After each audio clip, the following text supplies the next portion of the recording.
In the blistering summer of 1874, the Arizona Territory was a land of jagged horizons and whispered legends, where the sun scorched the earth and the wind carried tales of survival and strife. Eliza Hawthorne, a young woman of 23, had arrived in the dusty outpost of Fort Tumbleweed only weeks before, seeking a fresh start after tragedy struck her family back east. Her father, a preacher, had taught her resilience, but nothing prepared her for the raw wilderness of the frontier. Assigned as a laundress at the fort, Eliza's days were filled with scrubbing linens and dodging the rough banter of soldiers. One fateful morning, Captain Reynolds, a grizzled officer with a penchant for order, summoned her to a task that made her heart stutter. An Apache prisoner, captured during a raid, was to be cleaned up before a parley with tribal leaders. The man, known only as Cale, was said to be a fierce warrior, his name whispered with fear and respect. Eliza,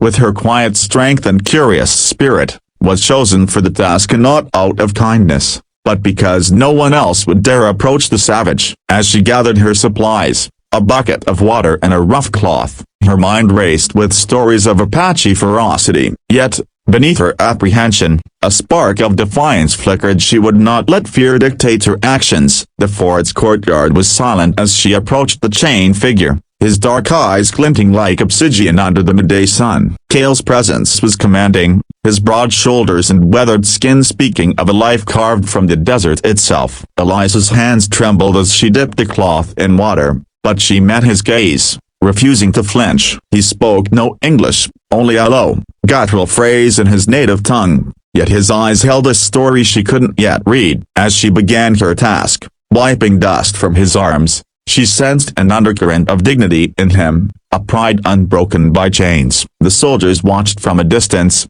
their rifles ready, but Eliza felt the weight of something greater, a connection to a man whose world was as vast and untamed as the land itself. By the time she finished, the water in the bucket was murky, but her fear had begun to ebb, replaced by a quiet respect. Little did she know, this encounter would unravel a secret that could shift the fragile balance of the frontier. 2. The days following Eliza's encounter with Cale were fraught with tension at Fort Tumbleweed. The fort buzzed with rumors of an impending Apache uprising, and the soldiers' mistrust of the prisoner grew like wildfire. Eliza, however, couldn't shake the image of Cale's piercing gaze, nor the fleeting moment when his hand brushed hers, not in threat, but almost in acknowledgement. She began to notice small things about him, how he sat motionless for hours, staring at the distant mountains, as if communing with spirits only he could see. Her curiosity led her to the fort's library, a cramped room filled with dusty journals and maps. There, she pored over accounts of Apache culture, learning of their deep bond with the land and their fierce resistance to encroaching settlers. One night, under the flicker of a lantern, she stumbled upon a tattered journal from a surveyor who mentioned a hidden Apache stronghold, a place of immense power guarded by a warrior with a giant secret. The words sent a chill down her spine. Could Cale be connected to this legend? Her thoughts were interrupted by a commotion outside. A scout had returned, bloodied and breathless, claiming the Apaches were planning a raid to free their kin. Captain Reynolds doubled the guard on Cale, but Eliza sensed there was more to the story. She began to linger near Cale's holding area, pretending to mend clothes while listening to his murmured words. Though she couldn't understand them, she felt their weight, like a prayer or a warning. One evening, as she passed him a tin of water, his fingers pressed a small, intricately carved stone into her palm. It was warm, almost pulsing, and she hid it quickly, her heart pounding. The stone was unlike anything she'd seen, etched with symbols that seemed to glow faintly in the dark. That night, she lay awake, turning the stone over in her hands, wondering if it was a token of trust or a dangerous lure. The fort's walls felt suffocating, and the desert beyond called to her with promises of answers. Eliza knew she was treading a perilous path, but the Stonia and Cale's unspoken plea pulled her toward a truth she couldn't ignore. 3. As the days turned to weeks, Eliza's fascination with Cale deepened, though she kept it hidden from the prying eyes of the fort. The stone he'd given her became her secret talisman, tucked beneath her blouse, its warmth a constant reminder of the mystery she'd stumbled into. She began to notice patterns in Kale's behavior, how he traced shapes in the dirt when he thought no one was watching, shapes that matched the symbols on her stone. She sketched them in a small notebook, piecing together fragments of meaning from the library's texts. The symbols,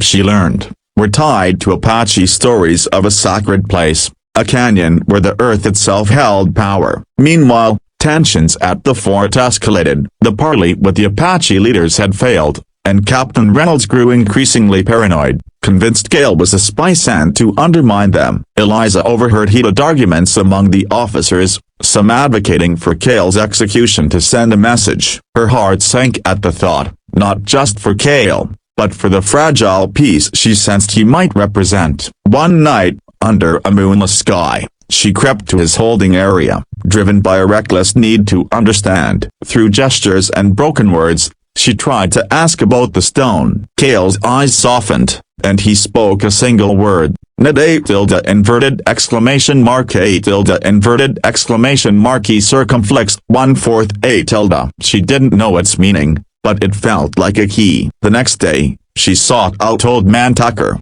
a grizzled trader who'd lived among the Apache years before. He was cagey, but after much coaxing, he translated the word as guardian. Eliza's mind raced to guardian of what? The canyon? The stone? Or something greater? Her questions were cut short when a fire broke out in the stables, a distraction that allowed a group of Apache scouts to slip close to the fort. In the chaos, Eliza saw Kale's chains loosened, though he didn't flee. Instead, he looked directly at her, as if urging her to act. She realized then that the stone wasn't just a gift, it was a call to action, a plea to protect something sacred. With the fort on edge and the night alive with danger, Eliza knew she had to make a choice: either stay loyal to the fort or follow the path Kale's secret had opened. The fire in the stables marked the turning point for Eliza. The fort was in disarray, soldiers shouting orders as smoke billowed into the night sky. Eliza's mind churned with the weight of her discovery of the stone, the symbols, and Kale's cryptic role as a guardian. She began to see the fort not as a bastion of safety, but as a fragile outpost in a land that didn't belong to it. Her loyalty wavered, torn between the people she'd come to know and the pull of something ancient, tied to Kale and the stone. The next morning, she volunteered to deliver supplies to a nearby trading post, a pretext to seek answers beyond the fort's walls. She hid the stone in her satchel and rode out with the small escort, her heart pounding with the risk of what she was about to do. The desert stretched endlessly before her, its vastness both terrifying and exhilarating. At the trading post, she met a half-Apache woman named Mara, who ran a small stall of herbs and trinkets. Mara's sharp eyes noticed Eliza's unease and, after a tense exchange, agreed to speak privately. Eliza showed her the stone, and Mara's face paled. She spoke of a legend, a hidden canyon where the Apache kept a sacred relic, a source of spiritual power said to guide their people through times of crisis. The guardian, chosen by the spirits, carried a stone like Eliza's to mark their duty. Mara warned that the relic's location was a closely guarded secret, and Kale's capture put it at risk. If the fort's soldiers learned of it, they might plunder the canyon, destroying a sacred bond. Eliza felt a surge of responsibility as she'd been drawn into something far bigger than herself. On her return to the fort, she noticed the soldier watching her, his gaze lingering too long. Panic gripped her. Had someone seen her with Mara? That night, she slipped the stone under Kale's blanket, whispering her plan to help him escape. His eyes held hers, a silent pact forming between them. As the fort slept, Eliza began to plot, knowing the path ahead would test her courage in ways she'd never imagined. Eliza's decision to help Kale escape was a line crossed,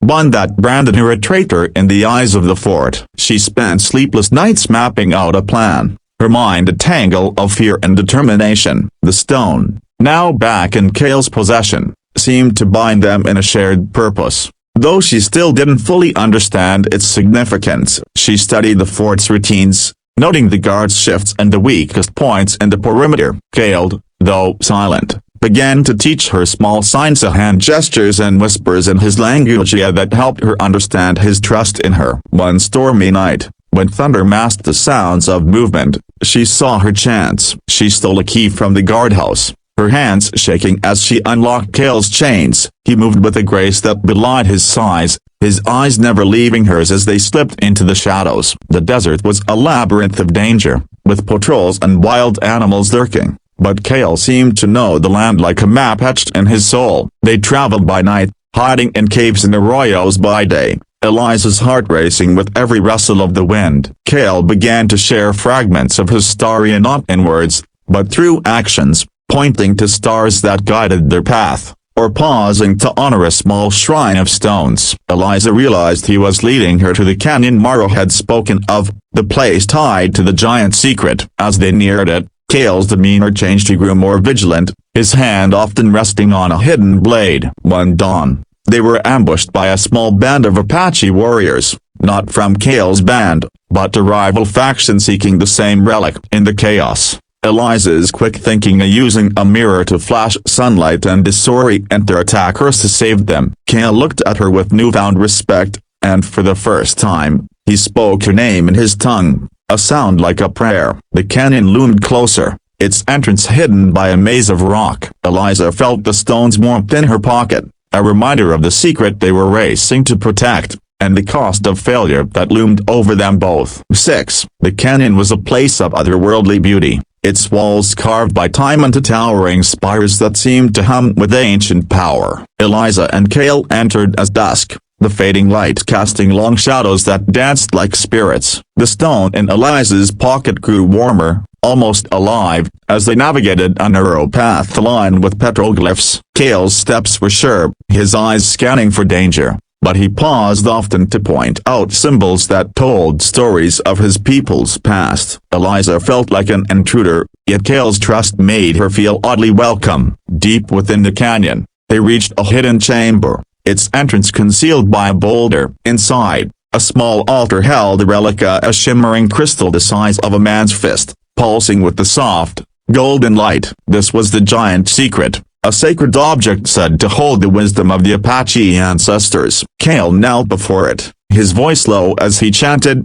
and Eliza felt the weight of centuries in that moment. But their reverence was short-lived. Hoofbeats echoed outside, signaling the arrival of Captain Reynolds and a posse from the fort. Someone had betrayed their escape, and the soldiers had tracked them. Eliza's heart sank as she'd underestimated the fort's determination. Kale grabbed her arm, pulling her behind the altar as voices grew closer. In a hushed whisper, he explained that the relic could not fall into the wrong hands. It was more than a symbol, it was a guide for his people's survival. Eliza's mind raced as she could distract the soldiers, giving Kale time to hide the relic, but it meant risking her life. She nodded, her resolve hardening. Slipping out of the chamber, she confronted Reynolds, spinning a tale of being kidnapped by Kale. The captain's eyes narrowed, unconvinced, but her words bought precious minutes. As the soldiers searched the canyon, Kale moved the relic to a secondary hiding place, guided by the stone's light. Eliza's deception held until a soldier spotted Kale's shadow. A shout rang out,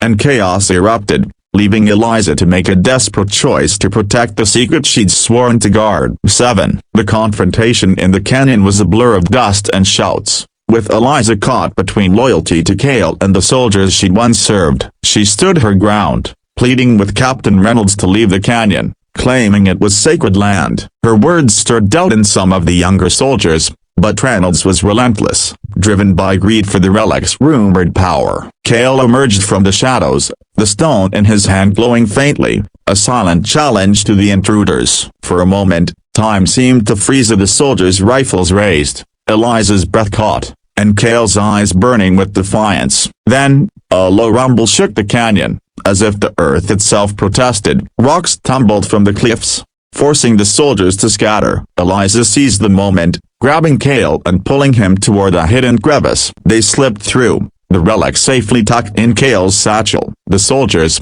shaken by the tremor, retreated, but Eliza knew they'd return with greater force. She and Kale fled deeper into the desert, their path guided by the stars and the stone's faint glow. As they rested in a small cave, Kale finally spoke in halting English, revealing that the relic was not just a spiritual treasure, but a map to water sources vital for his people's survival in the drought-stricken land. The giant secret was its knowledge, a power the settlers could exploit to control the region. Eliza realized the stakes were higher than she'd imagined, as she was no longer just a laundress, but a protector of a people's future. Kale taught her more of his language, their bond growing through shared danger. By dawn, they reached a small Apache camp, where Kale's Kent welcomed them warily. Eliza's presence stirred tension, but Kale vouched for her, calling her a guardian in his tongue. The camp's elder, a woman with eyes like the desert itself, examined the stone and nodded,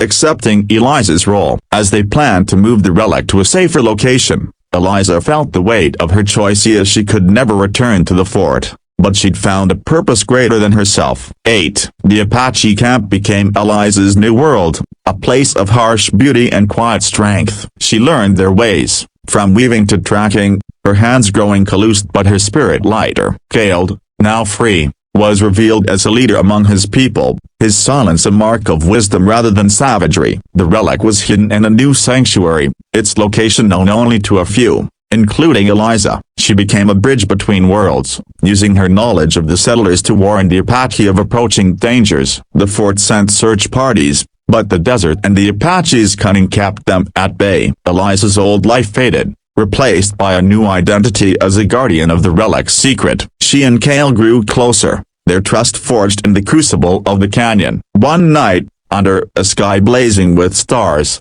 Kale told her the full legend of the relic, how it had guided his ancestors through wars and famines, its light a promise of hope. Eliza shared her own story, of loss and searching, and found peace in their shared purpose. The soldiers never found the canyon again, its entrance lost to the shifting sands. Rumors spread among the settlers of a cursed place, but Eliza knew the truth. The canyon's power was in its secrecy, its ability to protect a people's heart. Years later, she stood with Kale atop a mesa, the stone in her hand now a symbol of their bond. The frontier was changing, railroads creeping closer, but Eliza and Kale vowed to keep the relic's secret safe, a beacon for a people who refused to be broken. Eliza's journey had begun with the simple task of bathing a prisoner, but it had led her to a truth that reshaped her soul. The desert, once a place of fear, was now her home, its vastness a reminder that some secrets are worth guarding with your life.